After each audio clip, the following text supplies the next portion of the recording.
Okay మా syllabus start చేసుకుందాం ఈ రోజు నుంచి. ఇండియన్ పాలిటిక్స్ సంబంధించినటువంటి ఫస్ట్ టాపిక్. ఎవరైనా సరే ముందుగా మనం దేనిపై ఒక ప్రత్యేకమైనటువంటి అవగాహన ఉండాల్సిందే.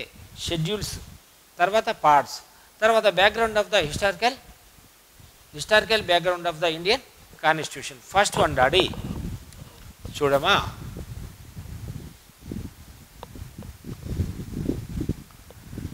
షెడ్యూల్స్.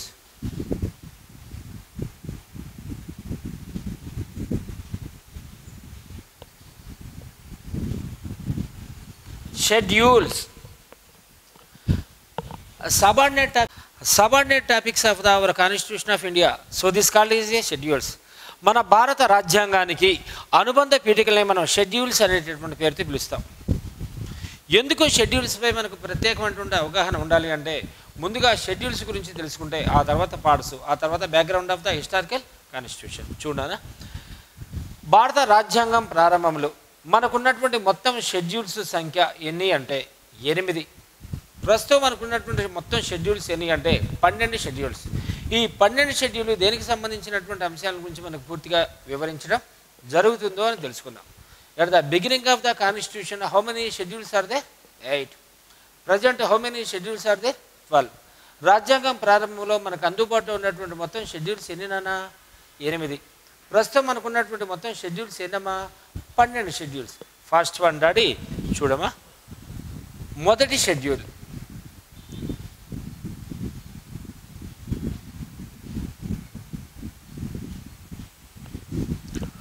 మొదటి షెడ్యూల్ నానా to be explain about the Indian territory, అంటే భారత భూభాగాన్ని గురించి వివరించే ప్రత్యేకమైనటువంటి షెడ్యూల్ని మనం ఫస్ట్ షెడ్యూల్ లేదా మొదటి షెడ్యూల్ అనేటటువంటి పేరుతో పిలుస్తాం.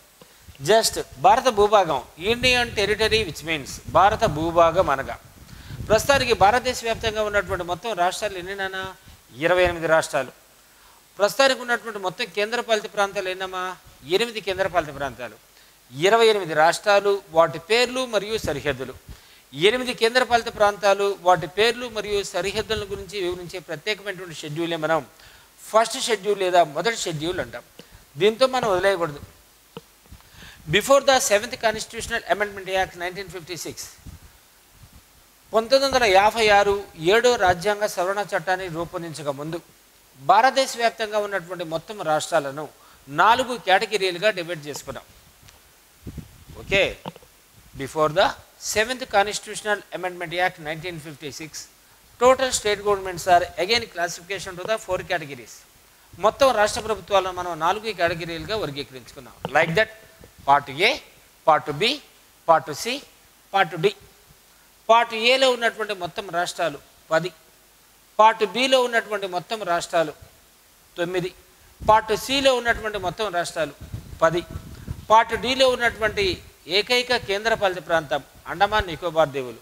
డాడీ ఒక్కసారి గుర్తుపెట్టుకో, పార్ట్ ఏలో 10, పార్ట్ బిలో 9, పార్ట్ సిలో 10, 29 రాష్ట్రాలు. ప్రస్తుతానికి భారతదేశ వ్యాప్తంగా ఉన్నటువంటి మొత్తం రాష్ట్రాలన్నీ 28. మీకు డౌట్ రావచ్చు ఎలా తగ్గిందని.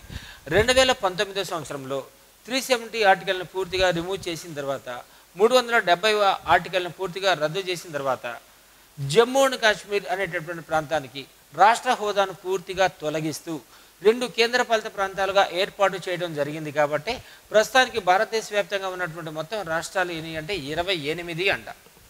Okay, after 7th constitutional amendment act 1956, 1956 7వ రాజ్యాంగ సవరణ చట్టాన్ని రూపొందించిన తర్వాత total state governments are 14, total UTs are 6.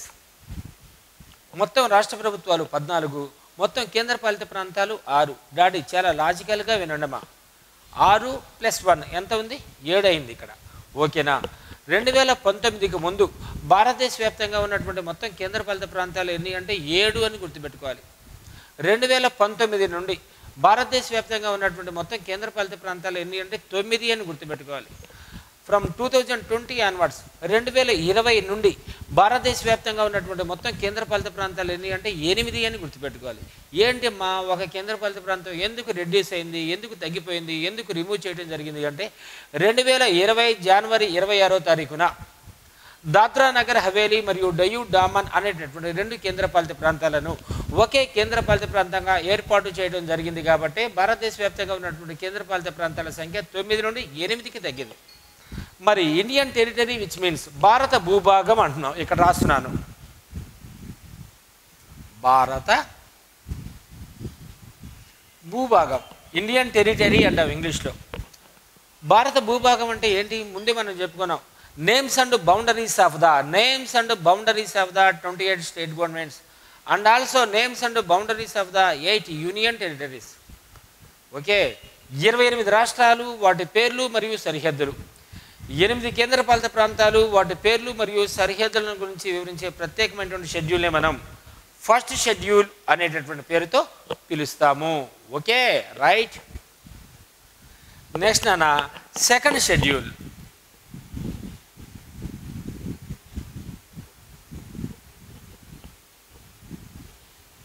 రెండో schedule explain about the salaries and allowances of the constitutional heads. Explain about the salaries and allowances of the constitutional heads. రాజ్యాంగబద్ధమైన అధిపతుల జీతభత్యాలను గురించి వివరించే ప్రత్యేకమైనటువంటి షెడ్యూల్నే మనం రెండో షెడ్యూల్ లేదా సెకండ్ షెడ్యూల్ అనేటటువంటి పేరుతో పిలుస్తాం. ఇక్కడ రాస్తున్నాను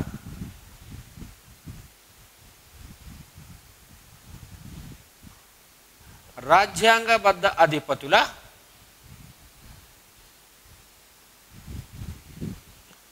జీతభత్యాలు.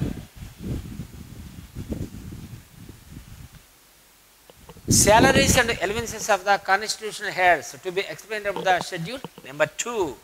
రెండో షెడ్యూల్ రాజ్యాంగబద్ధమైన అధిపతుల జీతభత్యాల గురించి వివరించడం జరుగుతుంది. ఎస్పెషల్లీ మనం గ్రూప్ 2 గ్రూప్ 1 బేసిక్గా తీసుకుని మాత్రమే క్లాసెస్ చెప్పడం జరుగుతుంది కాబట్టి కంపల్సరిగా I should be recognized by the some types of articles. తప్పనిసరిగా కొన్ని రకాల ఆర్టికల్స్ని, అధికరణలను, ప్రకరణలను గుర్తుంచుకోవాల్సినటువంటి అవసరం ఎంతైనా ఉంది. ఫస్ట్ వన్ డాడీ 59, 65, 75, 97, 125, 148, 158,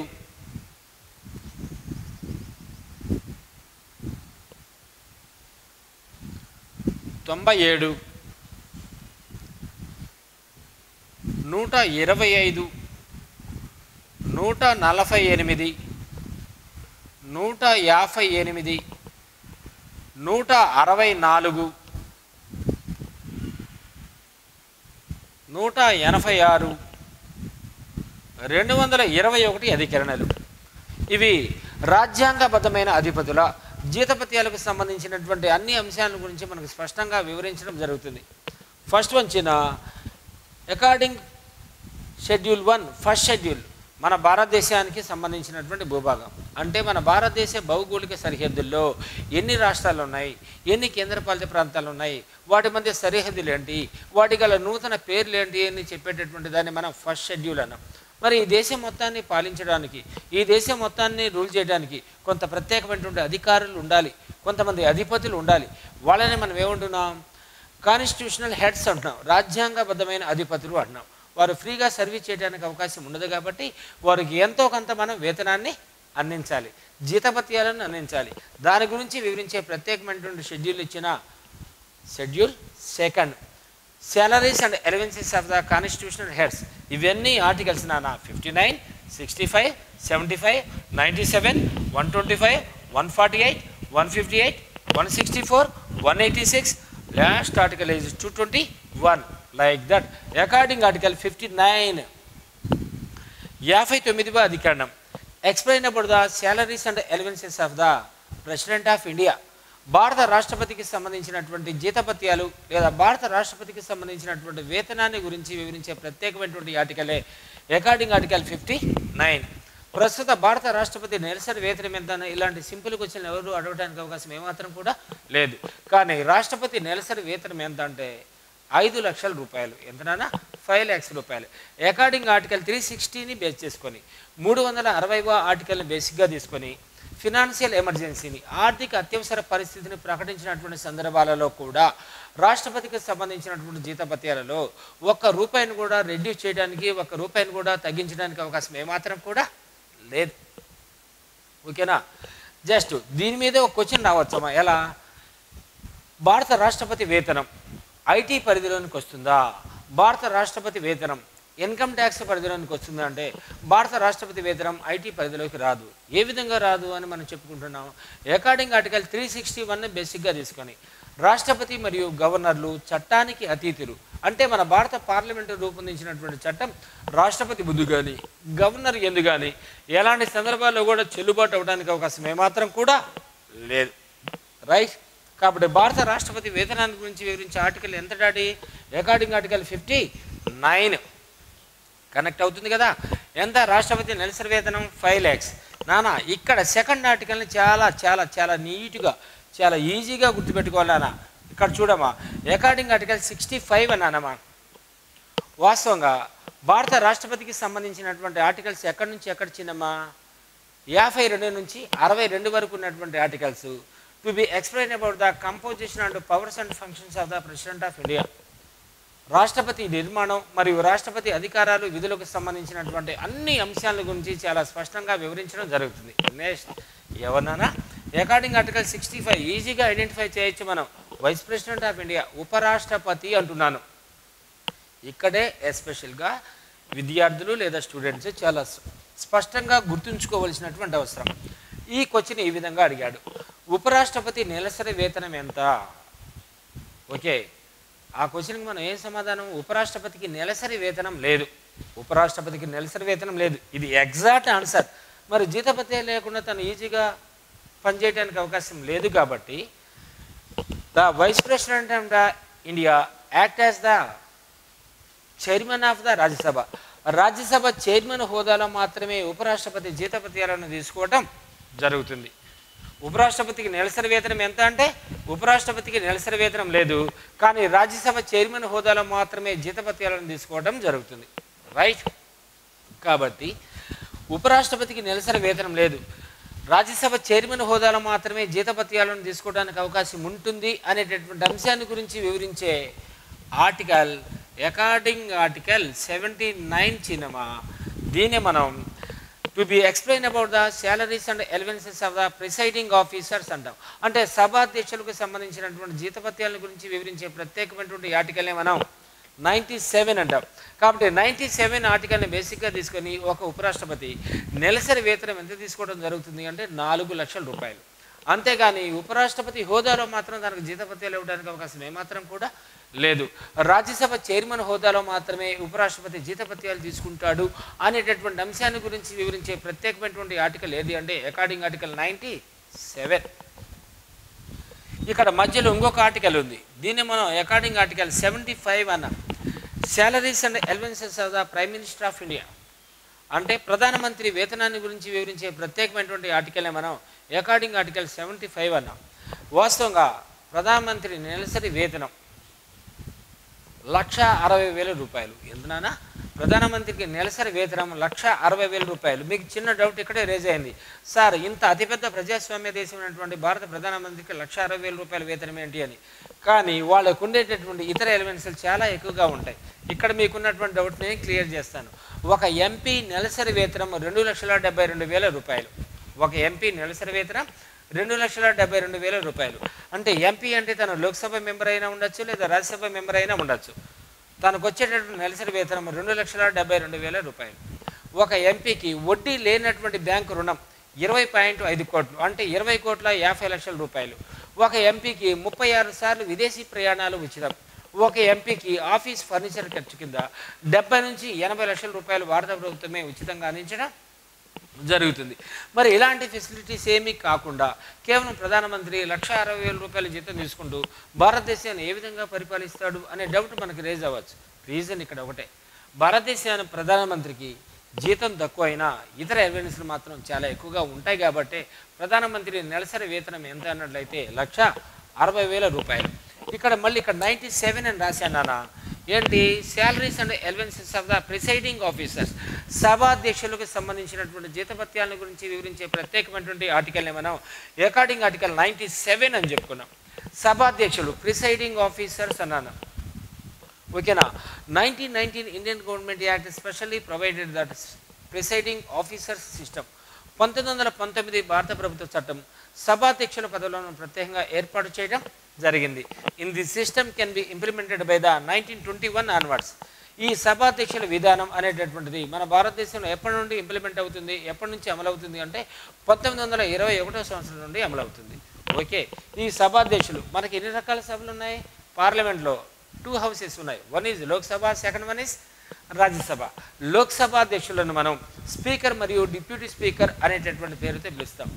రాజ్యసభ అధ్యక్షులను మనం లేదా రాజ్యసభ ప్రిసైడింగ్ ఆఫీసర్స్ని మనం రాజ్యసభ చైర్మన్ మరియు డిప్యూటీ చైర్మన్ అనేటటువంటి పేరుతో పిలువబడటం జరుగుతుంది. కాబట్టి లోక్సభ అధ్యక్షులు ఎవరు? స్పీకర్ మరియు డిప్యూటీ స్పీకర్. స్పీకర్ నెలసరి వేతనం 4 లక్షల రూపాయలు. లోక్సభ డిప్యూటీ స్పీకర్ నెలసరి వేతనం 2.5 lakhs, 2,50,000 రూపాయలు. రాజ్యసభ చైర్మన్ అంటే the vice president of India act as the chairman of the Rajya Sabha according article 64. 64వ ఆర్టికల్ను బేసిక్గా తీసుకొని ఉపరాష్ట్రపతి రాజ్యసభకు చైర్మన్గా వ్యవహరించడం జరుగుతుంది.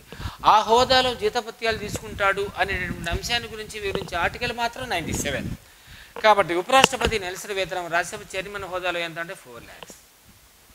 రాజ్యసభ డిప్యూటీ చైర్మన్ నెలసరి వేతనం ఎంత అంటే 2.5 lakhs. నెక్స్ట్ నాన్న అకార్డింగ్ ఆర్టికల్ 125 125వ అధికరణం సుప్రీంకోర్టు న్యాయమూర్తుల జీతభత్యాలను గురించి వివరించే ప్రత్యేకమైనటువంటి ఆర్టికల్ని మనం అకార్డింగ్ ఆర్టికల్ 125 అంటాం. ఓకే, సుప్రీంకోర్టులో మనకి 2 రకాలుగా న్యాయమూర్తులు ఉంటారు. వన్ ఈజ్ సీజే అంటే chief justice, second one is ordinary judges. ఒకతనేమో ప్రధాన న్యాయమూర్తి, ఇంకొకతనేమో మిగతా వాళ్ళేమో సాధారణ న్యాయమూర్తులు. ప్రస్తుతం భారతదేశ అత్యున్నత న్యాయస్థానం సుప్రీంకోర్టులో పనిచేస్తున్నటువంటి మొత్తం న్యాయమూర్తుల సంఖ్య 33+1, 33+1 అంటే 34 మంది.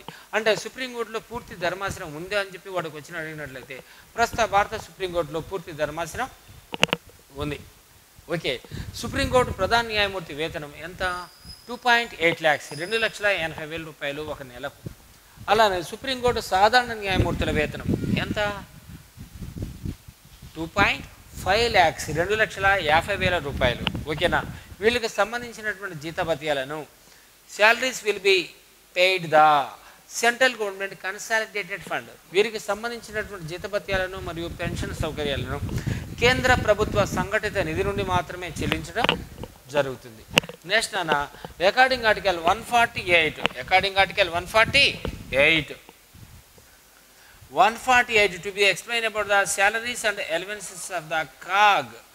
కాగుకి సంబంధించినటువంటి వేతనాన్ని గురించి వివరించే ప్రత్యేకమైనటువంటి ఆర్టికలే అకార్డింగ్ ఆర్టికల్ 148 148వ అధికరణం.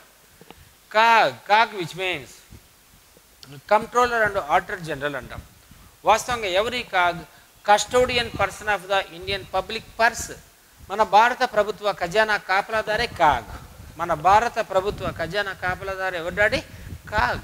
కాబట్టి ఇంగ్లీష్లో ఏం చెప్పుకుంటాం? Custodian person of the Indian public purse అంటారు. అధికారంలో ఉన్నటువంటి కేంద్ర మరియు రాష్ట్ర ప్రభుత్వాలు ప్రజాధనాన్ని దుర్వినియోగం చేయకుండా కాపలా కాసే ఒక ప్రత్యేకమైనటువంటి ఆర్థిక అధికారినే మనం కాగ్ అనేటటువంటి పేరుతో పిలుస్తాం. ఓకే, కాబట్టి కాగు నెలసరి వేతనం ఎంత? 2.5 lakhs, 2,50,000 రూపాయలు. నెక్స్ట్ వన్ అన్న according article 158 salaries and allowances of the governor. గవర్నర్కి సంబంధించినటువంటి వేతనాన్ని గురించి వివరించే ప్రత్యేకమైనటువంటి ఆర్టికల్ ఏంటన్నా అకార్డింగ్ ఆర్టికల్ 158. ఒక గవర్నర్ నెలసరి వేతనం 3.5 lakhs, 3,50,000 రూపాయలు. గవర్నర్ నెలసరి వేతనం ఎంత?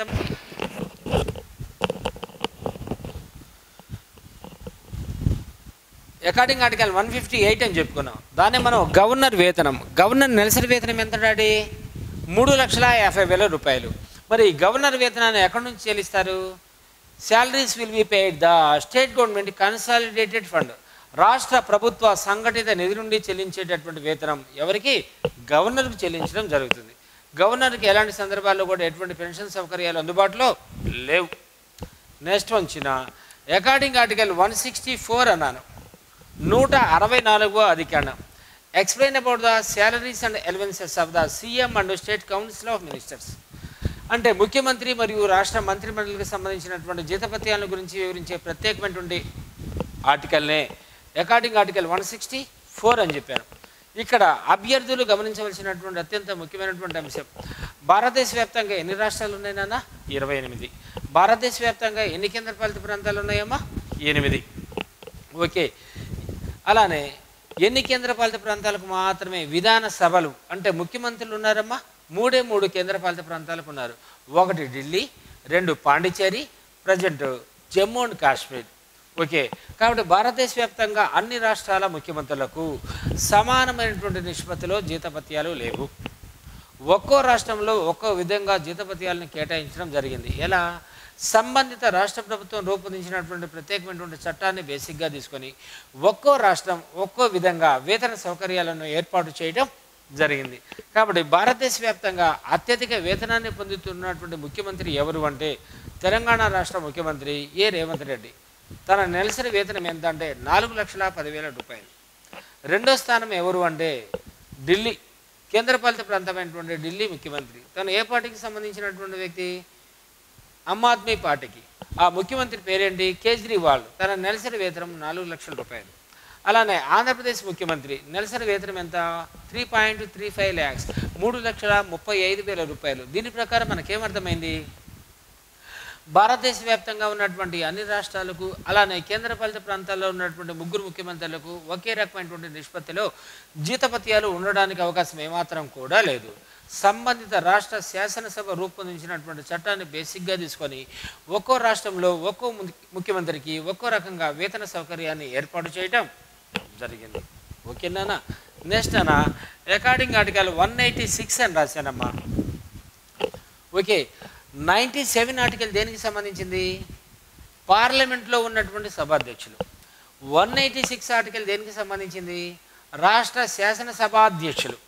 రాష్ట్రాల్లో కూడా ఉంటే ఒక సభ ఉండొచ్చు లేదా 2 సభలైనా ఉండొచ్చు. తప్పనిసరిగా ఏకసభ విధానాన్ని అయితే కొనసాగించాల్సిందే. కావాలి అనుకుంటే 2వ సభను కూడా ఏర్పాటు చేయొచ్చు. కాబట్టి రాష్ట్ర శాసనసభాధ్యక్షుల్లో విధాన సభలో ఉన్నటువంటి సభాధ్యక్షులను మనం స్పీకర్ మరియు డిప్యూటీ స్పీకర్ అనేటటువంటి పేరుతో పిలుస్తాం.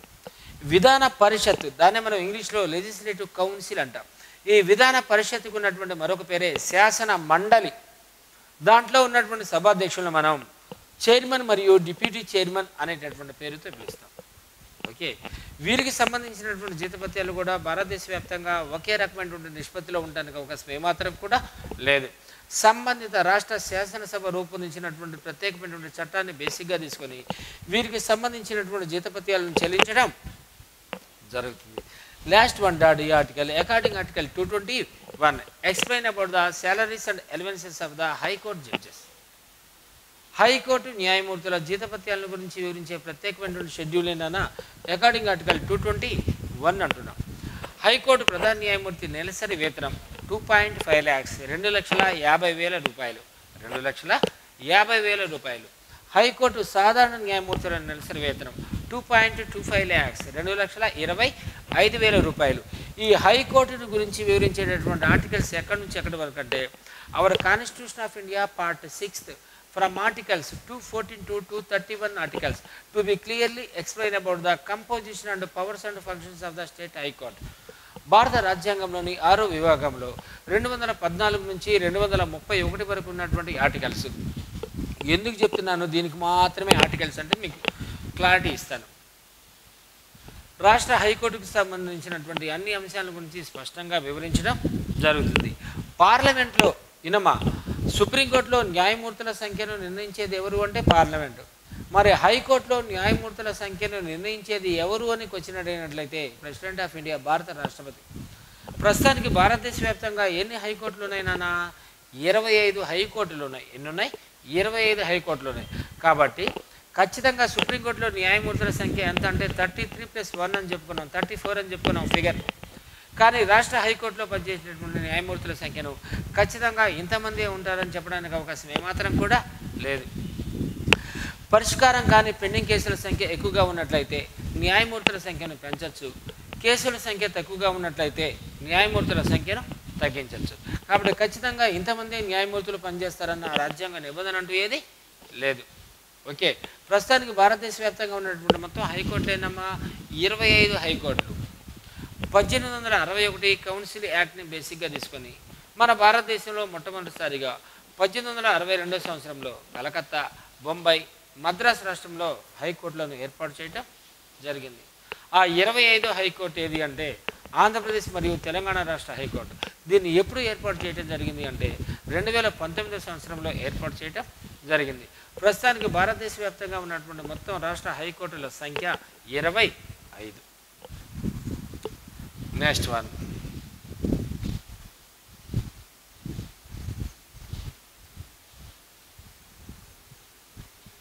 థర్డ్ షెడ్యూల్, మూడో షెడ్యూల్ రాజ్యాంగబద్ధమైన అధిపతుల పదవీ ప్రమాణ స్వీకారాన్ని గురించి వివరించే ప్రత్యేకమైనటువంటి షెడ్యూల్ని మనం మూడో షెడ్యూల్ అంటాం. రాజ్యాంగబద్ధ అధిపతుల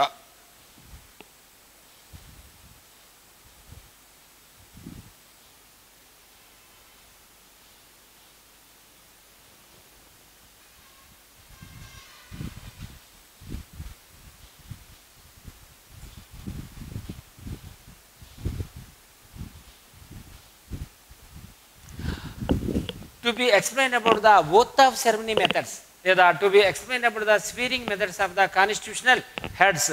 రాజ్యాంగబద్ధమైన అధిపతుల పదవీ ప్రమాణ స్వీకారాన్ని గురించి వివరించే ప్రత్యేకమైనటువంటి షెడ్యూలే మనం మూడో షెడ్యూల్ అనేటటువంటి పేరుతో పిలుస్తాం. చూడండి, ఇక్కడ ఇబ్బంది ఏం లేదు. ఫస్ట్ షెడ్యూల్ భారత భూభాగానికి సంబంధించింది. రెండో షెడ్యూల్ ఈ భారత భూభాగాన్ని పాలించేటటువంటి అధిపతుల గురించి తెలియజేస్తుంది, అంటే వారికి జీతభత్యాల గురించి. మూడో షెడ్యూల్ ఇలా ఏర్పాటైనటువంటి రాజ్యాంగబద్ధమైనటువంటి అధిపతులు ఏ విధంగా పదవీ ప్రమాణ స్వీకారం చేస్తారు అనేటటువంటి అంశాన్ని గురించి వించే ప్రత్యేకమైనటువంటి షెడ్యూలే మనం అకార్డింగ్ ఆర్టికల్ షెడ్యూల్ నెంబర్ 3 అని చెప్పుకున్నాం. డాడీ, ఇక్కడ మీరు గుర్తించవలసినటువంటి అత్యంత ముఖ్యమైనటువంటి అంశం, లోక్సభ స్పీకర్, డిప్యూటీ స్పీకర్, రాష్ట్రపతి, ఉపరాష్ట్రపతుల పదవీ ప్రమాణ స్వీకారాన్ని గురించి మాత్రం భారత రాజ్యాంగంలోని మూడో షెడ్యూల్లో ఎక్కడా పేర్కొనలేదు. వాడు ఈ విధంగా క్వశ్చన్ అడగచ్చు, సార్ రాజ్యాంగబద్ధమైన అధిపతులు అంటే బయట రాష్ట్రపతి వచ్చారు, ఉపరాష్ట్రపతి వచ్చారు, స్పీకర్ వచ్చారు, డిప్యూటీ స్పీకర్ వచ్చారు, మరి వారి గురించి అంటే వీరికి సంబంధించినటువంటి పదవీ ప్రమాణ స్వీకారాన్ని గురించి మూడో షెడ్యూల్లో ఎక్కడా పేర్కొనలేదు అనేటటువంటి అంశాన్ని స్పష్టంగా అభ్యర్థులు గుర్తించవలసినటువంటి అవసరం ఎంతైనా ఉంది. మిగిలిన వారి పదవీ ప్రమాణ స్వీకారాన్ని గురించి వివరించే ప్రత్యేకమైనటువంటి షెడ్యూల్ని మనం థర్డ్ షెడ్యూల్ లేదా మూడో షెడ్యూల్ అనేటటువంటి పేరుతో పిలుస్తాం. రైట్, నెక్స్ట్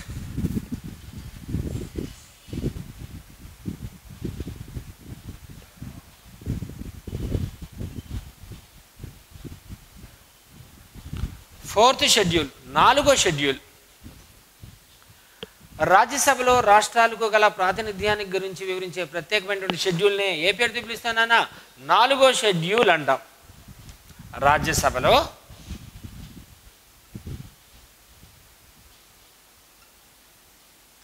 రాష్ట్రాలకు గల ప్రాతినిధ్యాన్ని గురించి వివరించే షెడ్యూల్.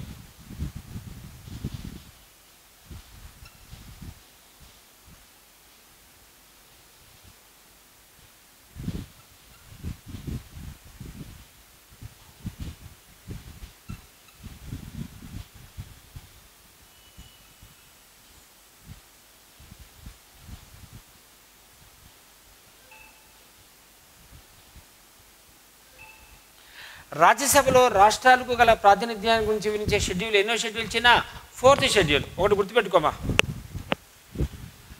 మన భారతదేశంలో రాజ్యసభను ఎందుకు ఏర్పాటు చేసుకున్నాం మనం?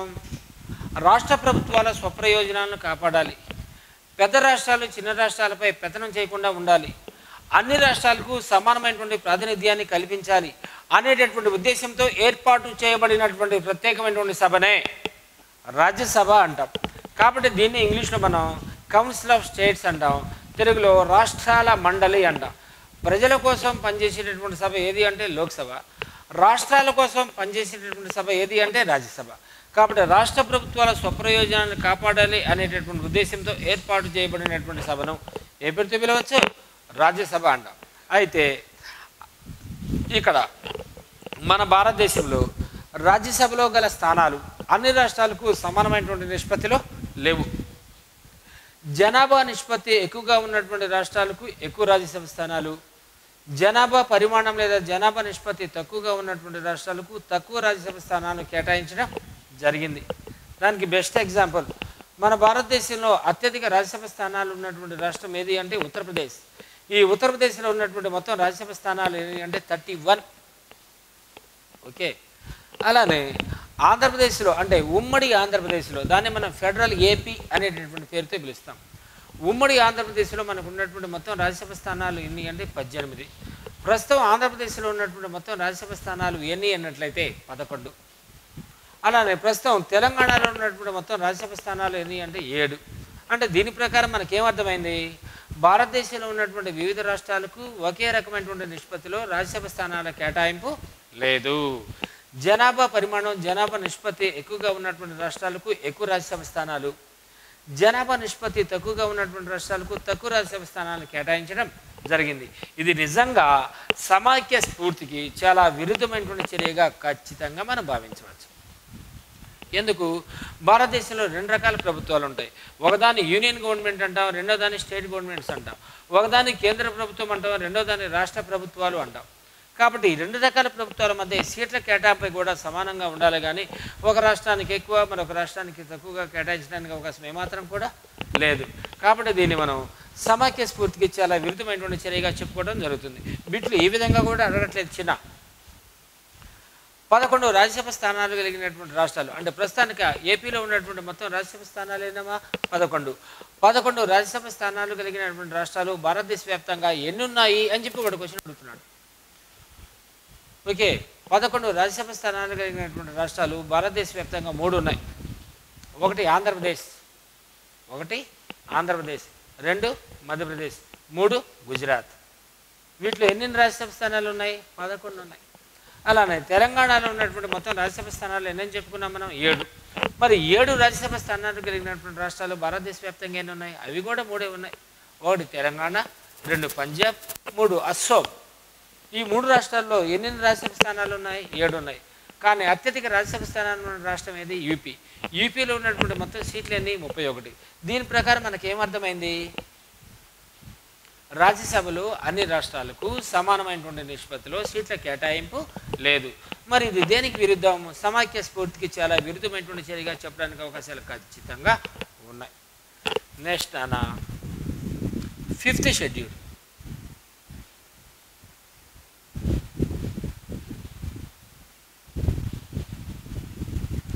5వ షెడ్యూల్ దేనికి సంబంధించింది?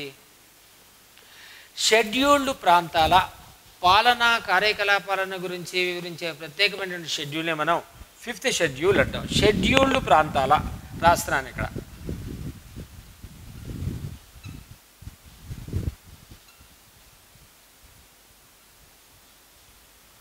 షెడ్యూల్డ్ ప్రాంతాల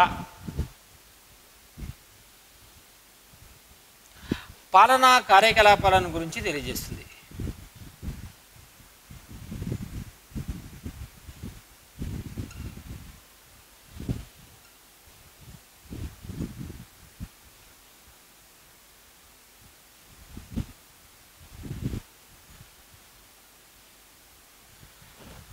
Okay, to be explain about the administrative effects of the scheduled areas అని చెప్పుకుంటాం. షెడ్యూల్డ్ ప్రాంతాల పాలనా కార్యకలాపాల గురించి వివరించే ప్రత్యేకమైనటువంటి షెడ్యూల్ ఇచ్చిన 5th షెడ్యూల్. వాస్తవంగా భారతదేశ వ్యాప్తంగా ఎన్ని రాష్ట్రాలు ఉన్నాయని చెప్పుకుని వచ్చిన 28 రాష్ట్రాలు అన్నాం. కానీ షెడ్యూల్డ్ అంటే ఎస్సీ జనాభా ఎక్కువగా నివసిస్తున్నటువంటి ప్రాంతాలు భారతదేశ వ్యాప్తంగా ఎన్ని ఉన్నాయి అన్నట్లయితే 10 అని చెప్పుకుంటాం. దాంట్లో కొన్ని ఎగ్జాంపుల్స్: ఆంధ్రప్రదేశ్, తెలంగాణ, ఒడిస్సా, ఛత్తీస్గఢ్, రాజస్థాన్, గుజరాత్, హిమాచల్ ప్రదేశ్ మొదలైనటువంటి రాష్ట్రాల్లో ఎవరున్నారు? ఎస్సీ జనాభా చాలా ఎక్కువగా నివసిస్తూ ఉండడం జరుగుతుంది. ఇక్కడ మీరు గమనించవలసినటువంటి అవసరం, ఎస్సీలు కూడా రాష్ట్ర వ్యాప్తంగా ఎక్కడ వ్యాపించడమా, కానీ కొన్ని ప్రాంతాల్లోనే ఈ ఎస్సీ జనాభా చాలా ఎక్కువగా నివసిస్తూ ఉంటారు.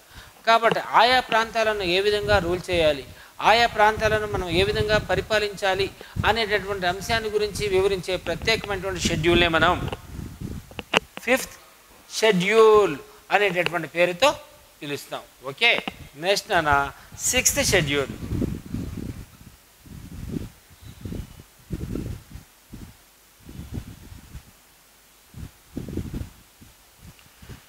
6వ షెడ్యూల్ ఆదివాసీ ప్రాంతాలు. ఆదివాసీ ప్రాంతాల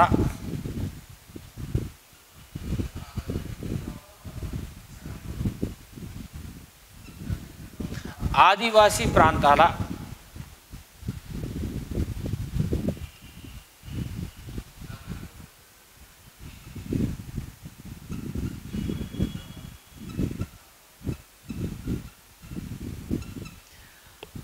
ఆదివాసీ ప్రాంతాల పాలనా కార్యకలాపాలను గురించి వివరించే ప్రత్యేకమైనటువంటి షెడ్యూల్ని మనం ఏమంటున్నానా 6వ షెడ్యూల్ అంటాం. ఆదివాసీలు అంటే ఎవరు? గిరిజనులు, అంటే గిరిపుత్రులు, అంటే పర్వత ప్రాంతాలను కొండ ప్రాంతాలను నమ్ముకొని జీవనాన్ని కొనసాగించేటటువంటి వాళ్ళు, నాగరిక సమాజానికి చాలా దూరంగా జీవనయానాన్ని కొనసాగించేటటువంటి వాళ్ళనే మనం ఆదివాసీలు అంటాం. వాళ్ళని మనం ఏమంటాం? షెడ్యూల్డ్ ట్రైబ్స్ అంటాం, అంటే షెడ్యూల్డ్ తెగలు అంటాం. ప్రస్తుతానికి భారతదేశ వ్యాప్తంగా ఉన్నటువంటి మొత్తం రాష్ట్రాలు ఎన్ని అంటే 28. కానీ ఎస్టీలు ఎక్కువగా నివసిస్తున్నటువంటి మొత్తం రాష్ట్రాలు ఎన్ని అంటే 4. ఓకే, కాబట్టి ఈ ప్రాంతాలలో షెడ్యూల్డ్ తెగలకు సంబంధించినటువంటి ప్రాంతాలను ఏ విధంగా పరిపాలించాలి అనేటటువంటి అంశాన్ని గురించి వివరించే ప్రత్యేకమైనటువంటి షెడ్యూల్ని మనం 6th షెడ్యూల్, 6వ షెడ్యూల్ అనేటటువంటి పేరుతో పిలుస్తాం. నిన్నటి వరకు 6th schedule to be explain about the administrative policies of the scheduled areas లేదా షెడ్యూల్డ్ ట్రైబల్ ఏరియాస్. దాన్ని మనం ఆదివాసీ ప్రాంతాలు లేదా గిరిజన ప్రాంతాలు అంటారు. అంటే పర్వత ప్రాంతాలను నమ్ముకొని జీవనయానాన్ని కొనసాగించే ప్రత్యేకమైనటువంటి వర్గాలనే మనం షెడ్యూల్డ్ ట్రైబల్స్ అనేటటువంటి పేరుతో పిలుస్తాం. ఇంతవరకు అయిపోయిందమ్మా లాస్ట్ క్లాస్లో. ఇప్పుడు నెక్స్ట్ వన్ మా 6th షెడ్యూల్ అయిపోయింది. ఇప్పుడు 7th షెడ్యూల్. ఆదివాసీ ప్రాంతాలు భారతదేశ వ్యాప్తంగా ఎన్ని రాష్ట్రాల్లో ఉన్నారు నాన్న? 4 రాష్ట్రాల్లో ఉన్నారని చెప్పి మనం కరెక్ట్గా చెప్పుకోవడం కూడా జరిగింది. అలానే షెడ్యూల్డ్ ఏరియాస్ అంటే ఎస్సీలు ఎక్కువగా నివసిస్తున్నటువంటి రాష్ట్రాలు భారతదేశ వ్యాప్తంగా ఎన్ని ఉన్నాయి? 10 రాష్ట్రాలు ఉన్నాయి. ఎస్టీలు ఎక్కువగా నివసిస్తున్నటువంటి రాష్ట్రాలు భారతదేశ వ్యాప్తంగా ఎన్ని ఉన్నాయి? 4 ఉన్నాయి అనేటటువంటి అంశాన్ని అభ్యర్థులు తప్పనిసరిగా గుర్తించవలసినటువంటి అవసరం ఎంతైనా ఉంది.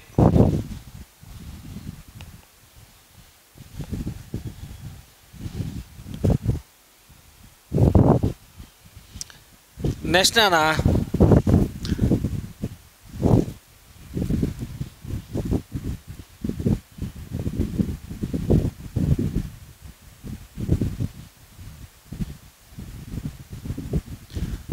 7th షెడ్యూల్, 7వ schedule. Division of powers between the union and state governments. కేంద్ర రాష్ట్ర ప్రభుత్వాల మధ్య అధికారాల విభజన గురించి వివరించే ప్రత్యేకమైనటువంటి షెడ్యూలే మనం 7th షెడ్యూల్ అనేటటువంటి పేరుతో పిలుస్తాం. జనరల్గా మన భారతదేశంలో ప్రత్యక్షంగా 2 రకాల ప్రభుత్వాలు పనిచేస్తున్నట్లుగా కనిపిస్తాయి. One is union government, second one is state governments. ఒకదాని కేంద్ర ప్రభుత్వం అంటారు, రెండో దాన్ని రాష్ట్ర ప్రభుత్వాలు అంటారు.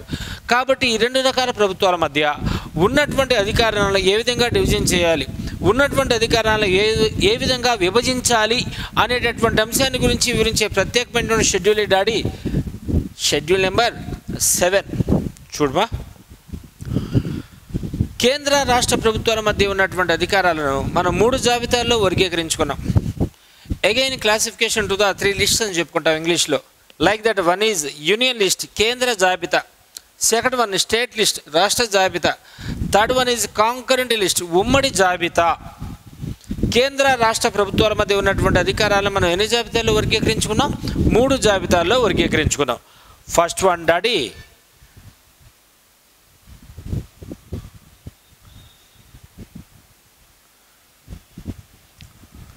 కేంద్ర జాబితా అని రాశానమ్మా. యూనియన్ లిస్ట్ అంటున్నాం. బిగినింగ్ ఆఫ్ ద కాన్స్టిట్యూషన్, రాజ్యాంగం ప్రారంభంలో కేంద్ర జాబితాలో ఉన్నటువంటి మొత్తం అంశాల సంఖ్య. అభ్యర్థులు స్పష్టంగా గుర్తుంచుకోవాల్సినటువంటి అవసరాలు ఈ అంశం మీద ఎంతైనా ఉంది.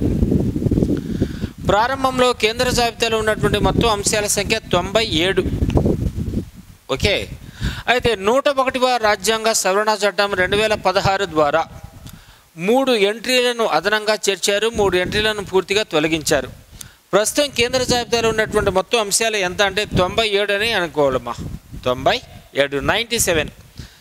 ఇక్కడ అభ్యర్థులు గుర్తుంచుకోవాల్సినటువంటి ముఖ్యమైనటువంటి అంశం, ఎప్పుడైతే 2016 సంవత్సరంలో 101వ రాజ్యాంగ సవరణ చట్టాన్ని భారత పార్లమెంటు ప్రత్యేకంగా రూపొందించడం జరిగిందో అప్పటి నుంచి ఈ అంశాలను కాదని ఎంట్రీలు అనాలి. మనం ఏమనాలన్నా ఎంట్రీ అనాలి.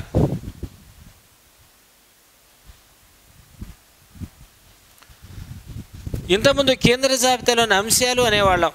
ఎప్పుడైతే 2016 సంవత్సరంలో 101వ రాజ్యాంగ సవరణ చట్టాన్ని ప్రత్యేకంగా రూపొందించడం జరిగిందో అప్పటి నుంచి ఈ అంశాలను మనం ఏ పేరుతో పిలవలసినటువంటి అవసరం వచ్చింది? ఎంట్రీ అన్నాం. ప్రారంభంలో కేంద్ర జాబితాలో ఉన్నటువంటి మొత్తం అంశాలు 97. 101వ రాజ్యాంగ సవరణ చట్టం ద్వారా 3 ఎంట్రీలను యాడ్ చేశారు, 3 ఎంట్రీలను పూర్తిగా రిమూవ్ చేశారు. ప్రస్తుతం కేంద్ర జాబితాలో ఉన్నటువంటి అంశాలు మొత్తం ఎన్నన్నా కూడా 97 అనేటటువంటి అంశాన్ని గుర్తుపెట్టుకోవాలి.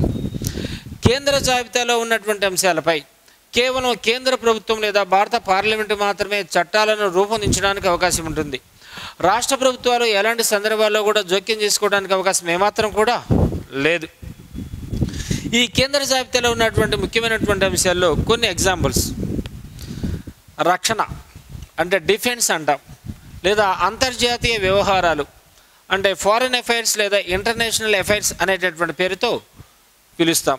అలానే రైల్వేలు, పోస్టల్ డిపార్ట్మెంట్లు, అలానే టొబాకో ప్రొడక్ట్స్, అలానే సినిమాటోగ్రఫీ, ఇలాంటి అంశాలు మొత్తం కూడా ఏ జాబితాలో ఉన్నాయి డాడీ?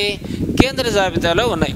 మరి కేంద్ర జాబితాలో ఉన్నటువంటి అంశాలపై చట్టాలు చేసేటటువంటి అధికారం కేవలం కేంద్ర ప్రభుత్వానికి మాత్రమే భారత రాజ్యాంగం కల్పించింది. కానీ రాష్ట్ర ప్రభుత్వాలు ఎలాంటి సందర్భాల్లో కూడా ఇంటర్ఫియర్ అవ్వడానికి, జోక్యం చేసుకోవడానికి అవకాశం ఏమాత్రం కూడా లేదు నాన్న. సెకండ్ వచ్చిన దీన్ని మనం స్టేట్ లిస్ట్ అంటాం, తెలుగులో రాష్ట్ర జాబితా.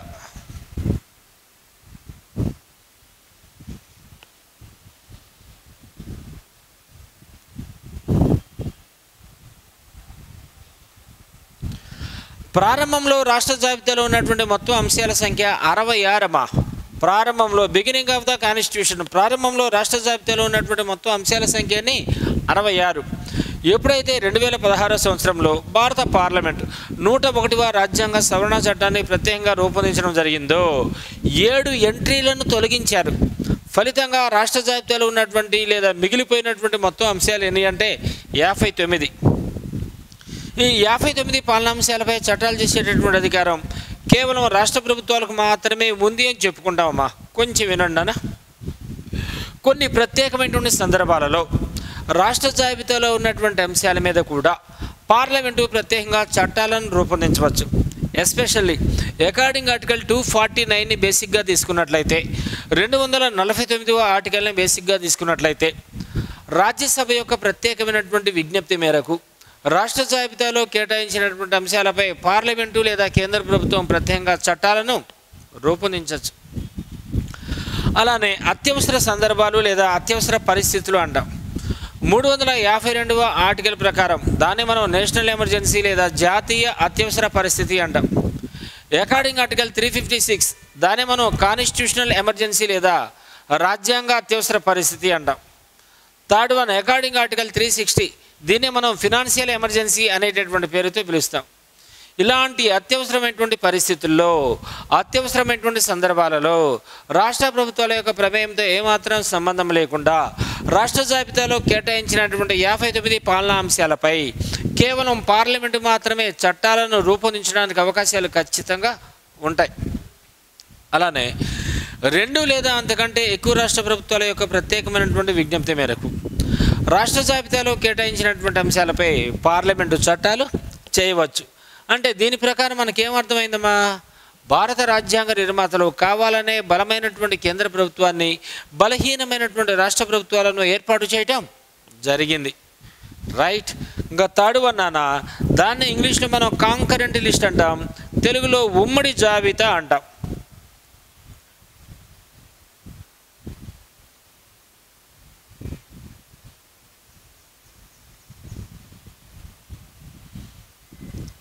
ఉమ్మడి జాబితా అంటాం. ప్రారంభంలో ఉమ్మడి జాబితాలో ఉన్నటువంటి మొత్తం అంశాలు డాడీ 47. ప్రస్తుతం ఉమ్మడి జాబితాలో ఉన్నటువంటి మొత్తం పాలనాపరమైనటువంటి అంశాల సంఖ్య 52. ఇక్కడ గుర్తుపెట్టుకోవాలి నాన్న, ఎప్పుడైతే 2016 సంవత్సరంలో భారత పార్లమెంటు 101వ రాజ్యాంగ సవరణ చట్టాన్ని ప్రత్యేకంగా రూపొందించడం జరిగిందో రాష్ట్ర జాబితాలో ఉన్నటువంటి అంశాలను పూర్తిగా తొలగించారు. కేంద్ర జాబితాలో 3 అంశాలను యాడ్ చేశారు, 3 అంశాలను తొలగించారు. కానీ ఉమ్మడి జాబితాలో ఉన్నటువంటి అంశాలను 5 అంశాలను పెంచడం జరిగింది. ఎందుకు పెంచడం జరిగింది? జనరల్గా ఉమ్మడి జాబితాలో ఉన్నటువంటి అంశాలపై చట్టాలు చేసేటటువంటి అధికారం 2 రకాల ప్రభుత్వాలకి ఉంది. ఒకదాన్ని కేంద్ర ప్రభుత్వం అంటారు, రెండో దాన్ని రాష్ట్ర ప్రభుత్వాలు అంటారు. అయితే ఉన్నటువంటి 52 పాలనాపరమైనటువంటి అంశాలలో ఏదైనా ఒకే అంశంపై 2 రకాల ప్రభుత్వాలు పోటీపడి చట్టాన్ని చేసినట్లయితే కేంద్ర ప్రభుత్వం రూపొందించినటువంటి చట్టం చెల్లుబాటు అవుతుంది, రాష్ట్ర ప్రభుత్వాలు రూపొందించినటువంటి చట్టాలు పూర్తిగా రద్దవుతాయి. కాబట్టి దీన్ని మనం బలమైన కేంద్ర ప్రభుత్వం అనేటటువంటి పేరుతో ఖచ్చితంగా పిలవచ్చు. స్ట్రెంత్ ఈజ్ సెంట్రల్ గవర్నమెంట్ అనేటటువంటి పేరుతో మనం ఖచ్చితంగా పిలవచ్చు. దీని గురించి వివరించే ప్రత్యేకమైనటువంటి షెడ్యూల్ని మనం షెడ్యూల్ నెంబర్ 7 అని చెప్పుకున్నాం, రైట్? ఇప్పుడు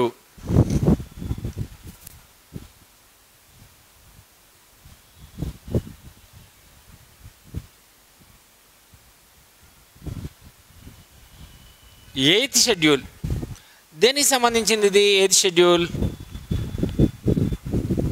అధికార భాషలను గురించి తెలియజేస్తుంది. అధికార భాషలు, అఫీషియల్ లాంగ్వేజెస్. ఇక్కడ 7th షెడ్యూల్ రాయలేదు కదా, అధికారాల విభజన, division of powers between the union state governments.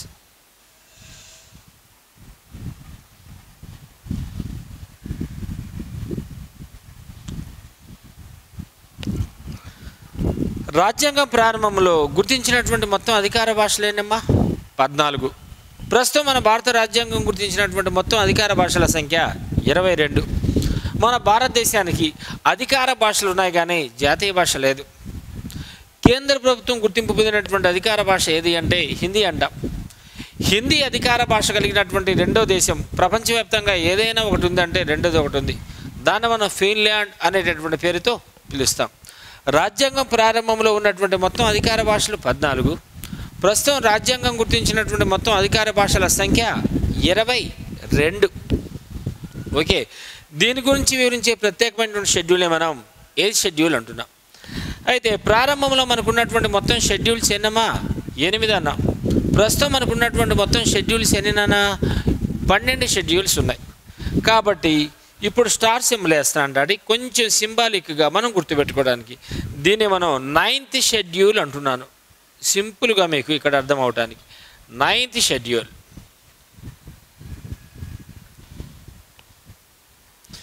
తొమ్మిదో షెడ్యూల్ దేనికి సంబంధించింది? Explain about the land reforms అంటాం. దీన్ని మనం తెలుగులో భూ సంస్కరణలు అంటాం.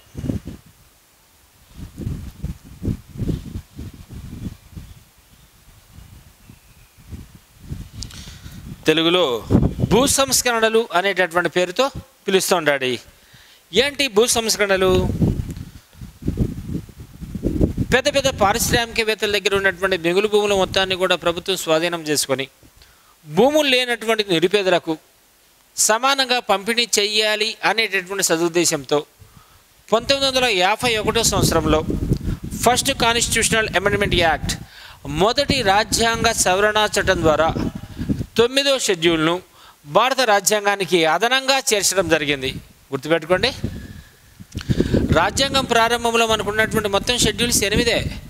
ఎప్పుడైతే 1951లో, ఎప్పుడైతే 1951 సంవత్సరంలో మొదటి రాజ్యాంగ సవరణ చట్టాన్ని ప్రత్యేకంగా రూపొందించడం జరిగిందో 9వ షెడ్యూల్ని భారత రాజ్యాంగానికి అదనంగా చేర్చడం జరిగింది. ఇక్కడ అభ్యర్థులు గుర్తించవలసినటువంటి అత్యంత ముఖ్యమైనటువంటి అంశం, ప్రారంభంలో 9వ షెడ్యూల్లో ఉన్నటువంటి మొత్తం అంశాలు ఎన్ని అని చెప్పి అడుగుతాడు. ఈ విధంగా అడుగుతాడు, అంతేగాని 9వ షెడ్యూల్ దేనికి సంబంధించిందని చెప్పి ఎవరు క్వశ్చన్ అడగట్లేదు. ప్రారంభంలో 9వ షెడ్యూల్లో ఉన్నటువంటి మొత్తం అంశాలు ఎన్ని అంటే 13 అని రాయాలి. ప్రస్తుతం 9వ షెడ్యూల్లో ఉన్నటువంటి మొత్తం అంశాల సంఖ్య ఎంత అంటే 282 అని రాయాలి. ఎంతమ్మా? 282 అంశాలు ఉన్నాయి. వాస్తవంగా 9వ షెడ్యూల్లో ఉన్నటువంటి అంశాలు న్యాయ సమీక్షకు గురి కావు.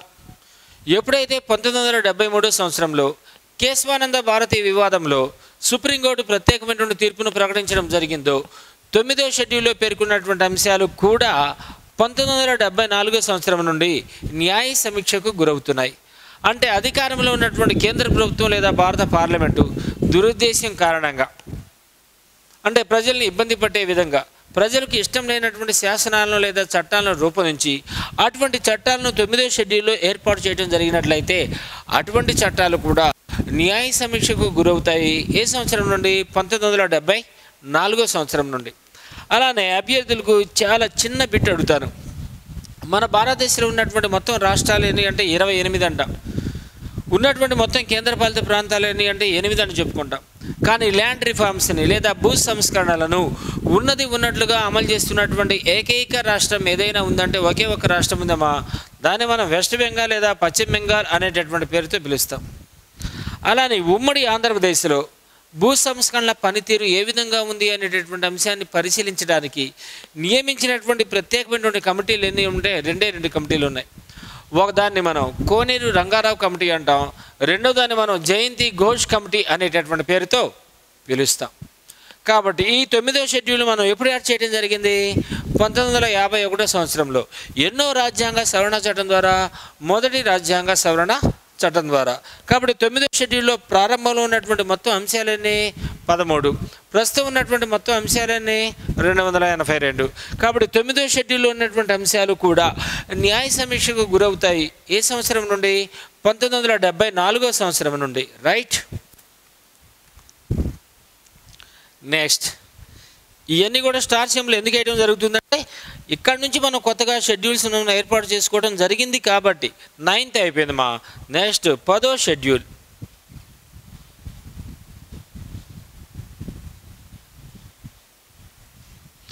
దేని గురించి వివరిస్తుంది 10వ schedule? Explain about the anti delegation act అంటాం లేదా యాంటీ డిఫెక్షన్ లా అంటాం. దాన్నే తెలుగులో పార్టీ ఫిరాయింపుల నిరోధక చట్టం అంటాం.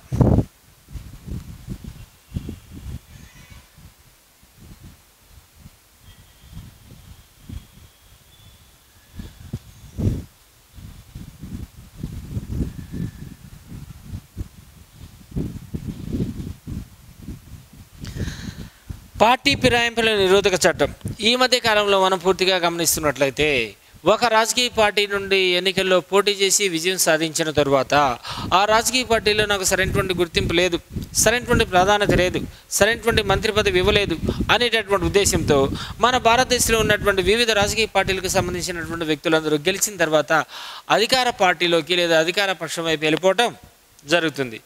ఇలా చేసినట్లయితే రాజకీయ అస్థిరత ఏర్పడడానికి అవకాశాలు ఖచ్చితంగా ఉంటాయి. కాబట్టి ప్రజల ద్వారా ఎన్నికైనటువంటి ప్రభుత్వాలు 5 సంవత్సరాల కాలం పాటు సుస్థిరంగా పాలించడానికి అవకాశాలు చాలా తగ్గిపోతాయి. కాబట్టి ఇలాంటి పార్టీ ఫిరాయింపులను పూర్తిగా నిరోధించాలి అనేటటువంటి ఉద్దేశంతో అప్పుడు మన భారతదేశ ప్రధానమంత్రి అయినటువంటి శ్రీ రాజీవ్ గాంధీ గారు 1985 సంవత్సరంలో 52 కాన్స్టిట్యూషనల్ అమెండ్మెంట్ యాక్ట్ 52వ రాజ్యాంగ సవరణ చట్టాన్ని ప్రత్యేకంగా రూపొందించడం జరిగింది. ఈ 52వ రాజ్యాంగ సవరణ చట్టాన్ని ఎప్పుడైతే రూపొందించడం జరిగిందో అదనంగా భారత రాజ్యాంగానికి ఎన్నో షెడ్యూల్ని యాడ్ చేశాం. అదనంగా భారత రాజ్యాంగానికి ఎన్నో షెడ్యూల్ని జత చేయడం జరిగింది. 10వ షెడ్యూల్ని. ఏ సంవత్సరం? 1985. ఎన్నో రాజ్యాంగ సవరణ చట్టం? 52వ రాజ్యాంగ సవరణ చట్టం. మొత్తం అనుకున్నటువంటి షెడ్యూల్స్ ఎన్ని? 12. కాబట్టి 10 అయిపోయినాయి. ఇక్కడ రాస్తాను చూడనా. 10th షెడ్యూల్స్ వరకు అయిపోయినాయి, 10వ షెడ్యూల్స్ వరకు అయిపోయినాయి. ఇప్పుడు ఏంటి? 11th schedule. చాలా ఇంపార్టెంట్ ఇది. 11th schedule.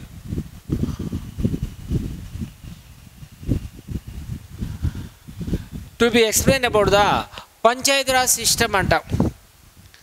అంటే దాన్నే మనం స్థానిక ప్రభుత్వాలు లేదా పంచాయతీరాజ్ విధానం అనేటటువంటి పేరుతో కూడా పిలవచ్చు.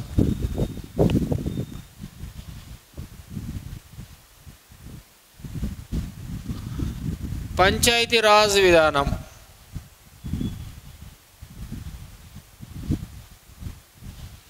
దీన్ని స్థానిక ప్రభుత్వాలు అంటాం.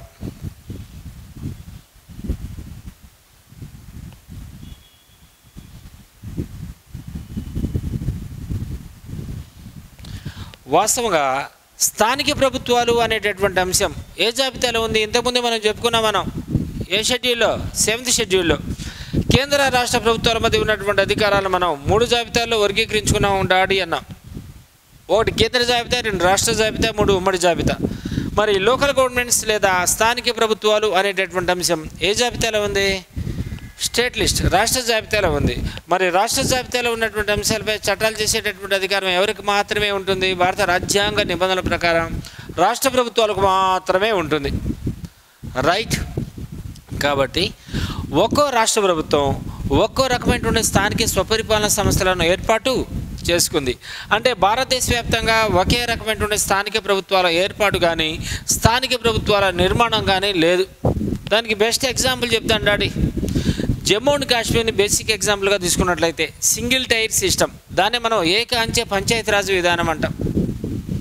అదే తమిళనాడు బేసిక్ ఎగ్జాంపుల్గా తీసుకున్నట్లయితే 2 టైర్ సిస్టమ్, 2 అంచెల పంచాయతీరాజ్ విధానం. అలానే రాజస్థాన్, ఆంధ్రప్రదేశ్ రాష్ట్ర ప్రభుత్వాలను బేసిక్గా తీసుకున్నట్లయితే 3 టైర్ సిస్టమ్, 3 అంచెల పంచాయతీరాజ్ విధానం. అలానే పశ్చిమ బెంగాల్ని బేసిక్గా తీసుకున్నట్లయితే 4 టైర్ సిస్టమ్, 4 అంచెల పంచాయతీరాజ్ విధానం. కాబట్టి భారతదేశ వ్యాప్తంగా ఒకే రకమైనటువంటి స్థానిక సంస్థల నిర్మాణం కానీ స్థానిక ప్రభుత్వాల ఏర్పాటు కానీ లేదు. ఒక్కో రాష్ట్రం తనకు అనుకూలమైనటువంటి విధంగా ఒక్కో రకమైనటువంటి స్థానిక ప్రభుత్వాలను ఏర్పాటు చేసుకోవటం జరిగింది.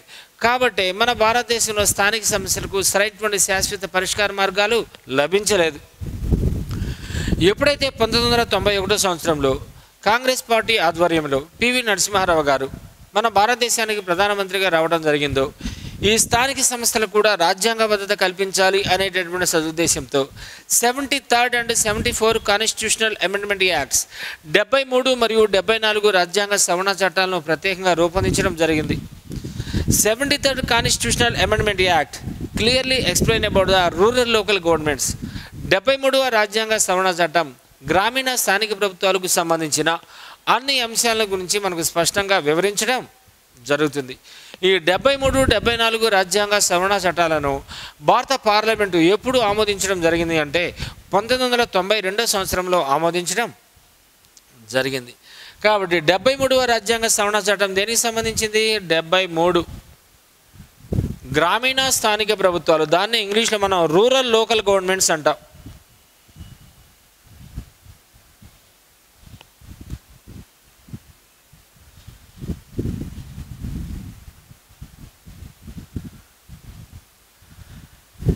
గ్రామీణ స్థానిక ప్రభుత్వాలు, rural local governments are again classification to the 3 types like that. 1 village panchayat అంటాం ఇంగ్లీష్లో, తెలుగులో గ్రామ పంచాయతీ.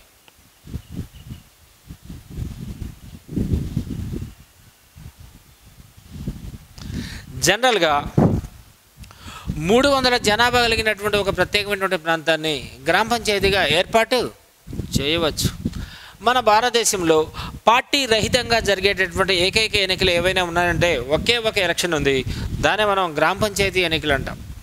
గ్రామ పంచాయతీ ఎన్నికల్లో ఒక ఓటర్ ఎన్ని రకాలుగా ఓటు హక్కులను వినియోగించుకుంటాడు? 2 రకాలుగా ఓటు హక్కులను వినియోగించుకుంటాడు. ఒకటి డైరెక్ట్గా సర్పంచ్కి, రెండోది వార్డు మెంబర్కి. ఓకే. కాబట్టి ఈ గ్రామ పంచాయతీలో కనిష్టంగా వార్డు మెంబర్ల సంఖ్య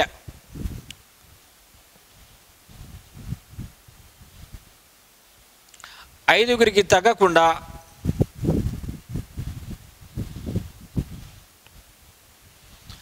21 మందికి మించకుండా ఉండాలి.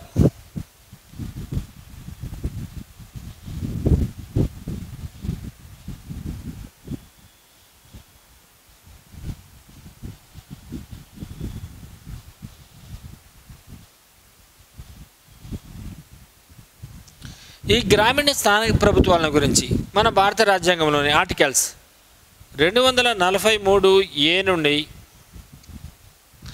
243P వరకు గ్రామీణ స్థానిక ప్రభుత్వాలకు సంబంధించిన అన్ని అంశాల గురించి మనకు స్పష్టంగా వివరించడం జరుగుతుంది. దీన్ని మనం మొదటి అంచె అంటాం గ్రామ పంచాయతీని. రెండో దాన్ని మండల పరిషత్,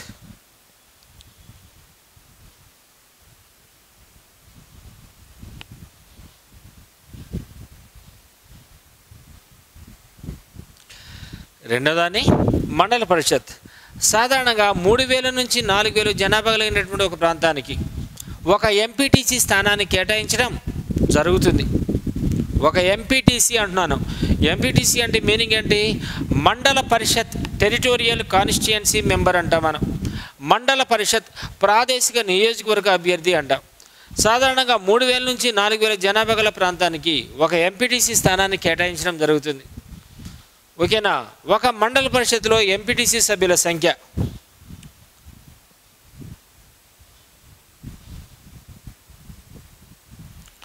7 తగ్గకుండా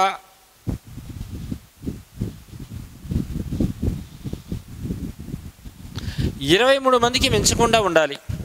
అయితే మండల పరిషత్ని ఒక్కో రాష్ట్రంలో ఒక్కో పేరుతో పిలుస్తున్నారు. చిన్న గుజరాత్ని ఎగ్జాంపుల్గా తీసుకున్నట్లయితే తాలూకా పంచాయతీ అని, ఓకే. మధ్యప్రదేశ్ని ఎగ్జాంపుల్గా తీసుకున్నట్లయితే జన్పద్ పంచాయతీ అని, అలానే తమిళనాడుని ఎగ్జాంపుల్గా తీసుకున్నట్లయితే పంచాయతీ సంఘ్ అని, అలానే అరుణాచల్ ప్రదేశ్ని ఎగ్జాంపుల్గా తీసుకున్నట్లయితే అంచెల్ కమిటీ అని, అలానే 2 తెలుగు రాష్ట్రాలైన ఆంధ్రప్రదేశ్ మరియు తెలంగాణ రాష్ట్రాలని ఎగ్జాంపుల్గా తీసుకున్నట్లయితే మండల్ పరిషత్ అనేటటువంటి పేరుతో పిలుస్తున్నాం. ఈ మండల పరిషత్తులో ప్రధానంగా ఎన్ని అంగాలు ఉంటాయి అంటే 4 అంగాలు ఉంటాయి. రైట్. నెక్స్ట్ 3వది జిల్లా పరిషత్.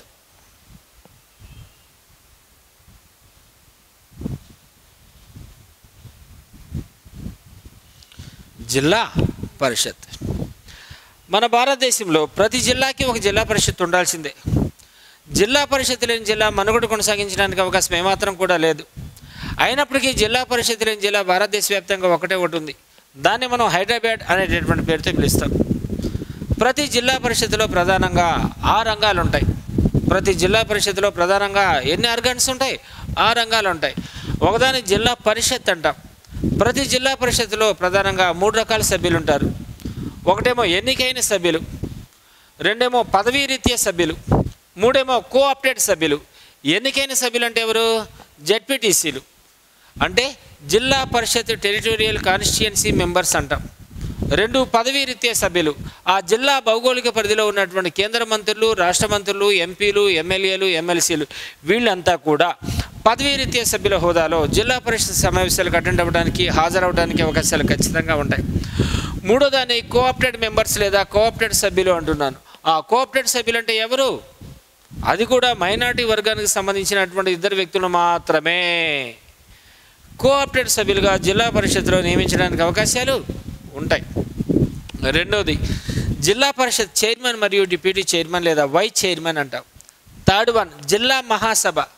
4th వన్ సిఈఓ అంటే చీఫ్ ఎగ్జిక్యూటివ్ ఆఫీసర్. తర్వాత 5th వన్ స్టాండింగ్ కమిటీస్ అంటాం. దాన్నే మనం తెలుగులో స్థాయి సంఘాలు అంటారు. ఈ స్థాయి సంఘాలు మళ్ళీ ఎన్ని రకాలు అంటే 7 రకాలుగా ఉన్నాయి. లాస్ట్ వన్ డిస్ట్రిక్ట్ కలెక్టర్ లేదా జిల్లా కలెక్టర్. ఈ విధంగా జిల్లా పరిషత్ను ఏర్పాటు చేయడం జరుగుతుంది. ఓకేనా నాన్న? కాబట్టి ఈ పంచాయతీరాజ్ విధానం లేదా స్థానిక ప్రభుత్వాలు లేదా 73వ రాజ్యాంగ సవరణ చట్టం గ్రామీణ స్థానిక ప్రభుత్వాల గురించి వివరించే ప్రత్యేకమైనటువంటి షెడ్యూలే 11వ షెడ్యూల్. ఏ రాజ్యాంగ సవరణ చట్టం? 73వ రాజ్యాంగ సవరణ చట్టం. దీన్ని పార్లమెంట్ ఎప్పుడు రూపొందించడం జరిగింది? 1992 సంవత్సరంలో రూపొందించడం జరిగింది. నెక్స్ట్ 12వ షెడ్యూల్.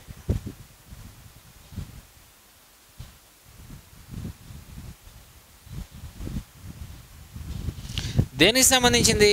పంచాయతీలు కాస్త ముదిరటం అంటే ఏంటి? జనాభా పరంగా కాస్త సంఖ్య ఎక్కువైనట్లయితే దాన్నే మనం మున్సిపాలిటీలు లేదా పురపాలక సంస్థలు అంటారు.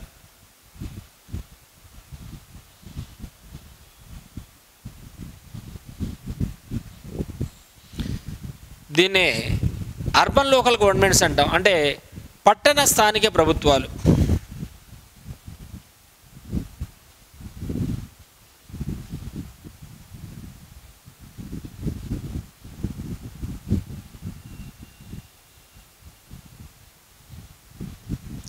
పట్టణ స్థానిక ప్రభుత్వాలు, అర్బన్ లోకల్ గవర్నమెంట్స్. ఓకే.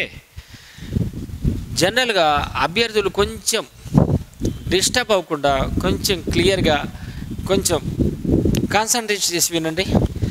జనరల్గా పట్టణ స్థానిక ప్రభుత్వాలు ఎన్ని అంటే 8 రకాలని ఉంటుంది. కానీ పట్టణ స్థానిక ప్రభుత్వాలు ఎన్ని ఉన్నాయి? 9 రకాలు ఉన్నాయి. వీటి గురించి వివరించే ప్రత్యేకమైనటువంటి రాజ్యాంగ సవరణ చట్టమేనది 74 74వ రాజ్యాంగ సవరణ చట్టం.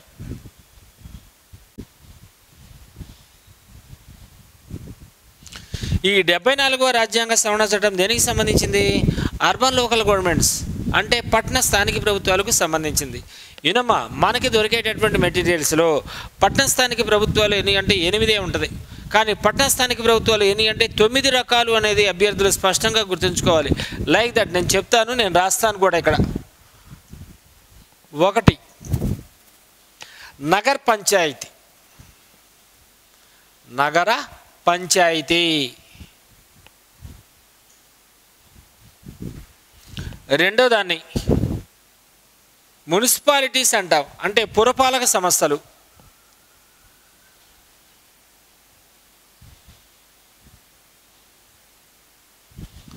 3వ దాన్ని కార్పొరేషన్స్ అంటాం, అంటే నగరపాలక సంస్థలు.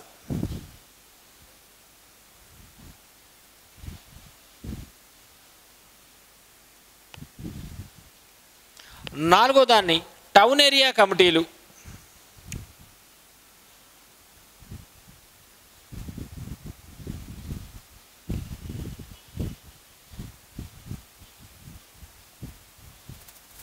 5వ దాన్ని నోటిఫైడ్ ఏరియా కమిటీలు.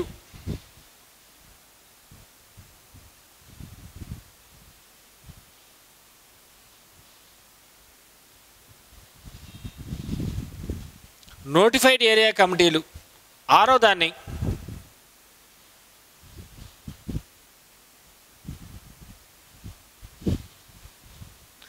కంటోన్మెంట్ బోర్డులు. 7వ దాన్ని పోర్ట్ ట్రస్ట్.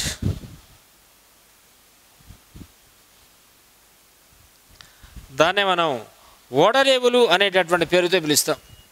8వ దాన్ని టౌన్షిప్స్.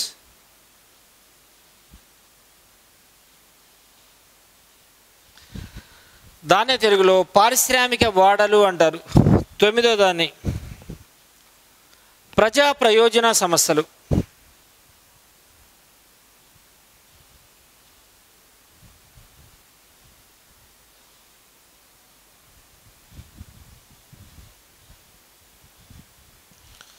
'ఇంగ్లీష్లో స్పెషల్ పర్పస్ ఏజెన్సీస్ అంటాం.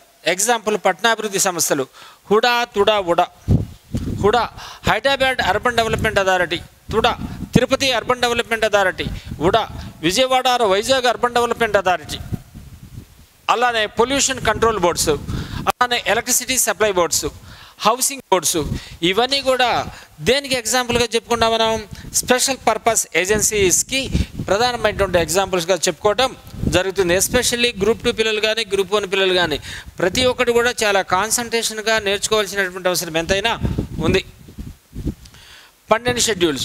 ఒక్కసారి స్టోరింగ్ బిల్డింగ్ మెథడ్లో సులభంగా గుర్తుంచుకోవడానికి ఫస్ట్ ఈ ప్రాంతాన్ని మనం మన భారతదేశ భౌగోళిక సరిహద్దులు లేదా అనుకుందాం. మొదటి షెడ్యూల్ మన భారతదేశ భౌగోళిక సరిహద్దులను గురించి వివరిస్తుంది. మరి ఈ సరిహద్దులను పరిపాలించడానికి ఎవరు ఉండాలి? రాజ్యాంగబద్ధ అధిపతులు ఉండాలి. మరి వాళ్ళు ఫ్రీగా సర్వీస్ చేయరు కదా, కాబట్టి వాళ్ళకి ఏమి ఇవ్వాలి? మనం కొన్ని రకాలుగా జీతభత్యాలను అందించాలి. కాబట్టి జీతభత్యాల గురించి వివరించే షెడ్యూల్ ఏంటి? 2వ షెడ్యూల్. మరి వీళ్ళు ఓత్ ఆఫ్ సెరమనీ మెథడ్స్ అంటే పదవీ ప్రమాణ స్వీకారాన్ని ఏ విధంగా చేస్తారు అనేటటువంటి అంశాన్ని గురించి వివరించే షెడ్యూలే మనం 3rd షెడ్యూల్ అంటాం. 4th schedule. వాస్తవంగా భారత పార్లమెంట్లో ఎన్ని సభలు ఉన్నాయి? 2 సభలు ఉన్నాయి. ఒకదాన్ని లోక్సభ అంటాం, రెండోదాన్ని రాజ్యసభ అంటాం. ఓకేనా? కాబట్టి రాష్ట్ర ప్రయోజనాల కోసం లేదా రాష్ట్ర ప్రభుత్వ ప్రయోజనాల కోసం ఏర్పాటు చేసినటువంటి ప్రత్యేకమైనటువంటి సభనే మనం రాజ్యసభ అంటాం. కాబట్టి ఈ రాజ్యసభలో మన భారతదేశంలో ఉన్నటువంటి వివిధ రాష్ట్రాలకు ఏ విధంగా ప్రాతినిధ్యాన్ని కల్పించాలి అనేటటువంటి అంశాన్ని గురించి వివరించే షెడ్యూలే మనం 4th షెడ్యూల్ అంటాం. నెక్స్ట్ 5th షెడ్యూల్ అంటున్నాను. అంటే షెడ్యూల్డ్ ప్రాంతాల పాలనా కార్యకలాపాల గురించి వివరించే ప్రత్యేకమైనటువంటి షెడ్యూల్. అంటే ఎస్సీలు ఎక్కువగా నివసిస్తున్నటువంటి ప్రాంతాల గురించి వివరించే ప్రత్యేకమైనటువంటి షెడ్యూలే మనం 5వ షెడ్యూల్. ప్రస్తుతానికి భారతదేశ వ్యాప్తంగా ఎస్సీలు ఎక్కువగా నివసిస్తున్నటువంటి రాష్ట్రాల సంఖ్య ఎంత అంటే 10 అనేది స్పష్టంగా గుర్తుంచుకోవాలి. నెక్స్ట్ 6 ఆదివాసీలు అంటే ఆదివాసీ ప్రాంతాలు అంటే షెడ్యూల్ ట్రైబల్స్ నివసించేటటువంటి ప్రాంతాల గురించి వివరించే ప్రత్యేకమైనటువంటి షెడ్యూల్నే 6వ షెడ్యూల్. నెక్స్ట్ 7వ షెడ్యూల్. మనకి ఎన్ని రకాల ప్రభుత్వాలు ఉన్నాయి? 2. One is union, second one is state. ఈ 2 రకాల ప్రభుత్వాల మధ్య అధికారాలను ఏ విధంగా డివిజన్ చేయాలి, ఈ 2 రకాల ప్రభుత్వాల మధ్య అధికారాలను ఏ విధంగా విభజించాలి అనేటటువంటి అంశాన్ని గురించి వివరించే షెడ్యూలే 7వ షెడ్యూల్. 8 అఫీషియల్ లాంగ్వేజెస్ అంటే అధికార భాషలు. ప్రారంభంలో ఉన్నటువంటి మొత్తం అధికార భాషలన్నీ 14, ప్రస్తుతం ఉన్నటువంటి మొత్తం అధికార భాషలన్నీ 22. వాటి గురించి వివరించే షెడ్యూలే మనం 8వ షెడ్యూల్. 9వ షెడ్యూల్ ల్యాండ్ రిఫార్మ్స్, భూ సంస్కరణలు. 10వ షెడ్యూల్ 10 అంటున్నాను, 10 పార్టీ ఫిరాయింపులు, 10 పార్టీ ఫిరాయింపులు సులభంగా గుర్తుపెట్టుకోవడానికి. నెక్స్ట్ 11వ షెడ్యూల్ పంచాయతీలు. 11వ షెడ్యూల్ పంచాయతీలు. పంచాయతీలు జనాభా పరిమాణం పరంగా కాస్త ముదిరితే మున్సిపాలిటీలు. దాని గురించి వివరించే ప్రత్యేకమైనటువంటి షెడ్యూలే మనం 12th షెడ్యూల్, 12వ షెడ్యూల్ అనేటటువంటి పేరుతో పిలుస్తాం. ఇవన్నీ కూడా షెడ్యూల్స్కి సంబంధించినటువంటి టాపిక్, రైట్.